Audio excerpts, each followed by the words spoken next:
আসসালামু আলাইকুম বন্ধুরা, সবাইকে আমার চ্যানেলে স্বাগত জানাচ্ছি। আশা করি সবাই খুব ভালো আছেন। আমি আলহামদুলিল্লাহ ভালো আছি। আমি আজ আপনাদের সাথে সম্পূর্ণ আনকমন একটি রেসিপি শেয়ার করব। সেটি হচ্ছে নুডলসের পাকোড়া। তো আমার বড় মেয়ে নুডলস সিদ্ধ করে পানি ঝরিয়ে তার মধ্যে চাট মশলা,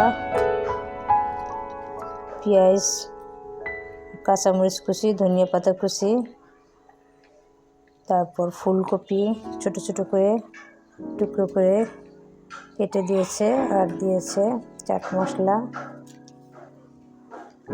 আর আতপ চালের গুঁড়া পরিমাণ মতো, আর অল্প পরিমাণে বেসন দিয়ে একটা ডিম দিয়ে মাখিয়ে, এখানে কোনো পানি ব্যবহার করিনি, ডিম দিয়ে মাখিয়ে নিয়েছে।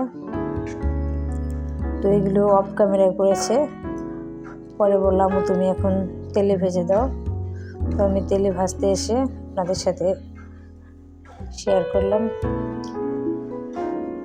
শীতের দিন চলে আসছে। শীতের দিনে বিভিন্ন ধরনের পাকোড়া তৈরি করে আমরা সাধারণত বিকেলবেলা চায়ের সাথে খেয়ে থাকি।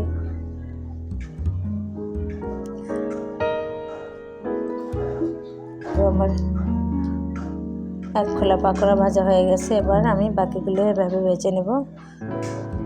পাকোড়া সুন্দর একটা কালার আসছে, দেখতে যেমন লোভনীয়, খেতে অনেক স্বাদ হয়েছে, মুড়মুড়ে। তো নুডলসগুলি ভাজার পর তেলে মুড়মুড়ে হয়ে গেছে। তো বন্ধুরা, আমার পাকোড়া ভাজা যদি আপনাদের ভালো লেগে থাকে, আমার চ্যানেলটি সাবস্ক্রাইব করবেন, সেই সঙ্গে লাইক করবেন আর শেয়ার করতে ভুলবেন না। আমার ছোট মেয়েটি মজা করে খাচ্ছে। তো আজ পর্যন্ত, আবার চলে আসবো নতুন কোনো রেসিপি নিয়ে। সে পর্যন্ত আপনারা ভালো থাকবেন। আল্লাহ হাফেজ। আসসালামু আলাইকুম।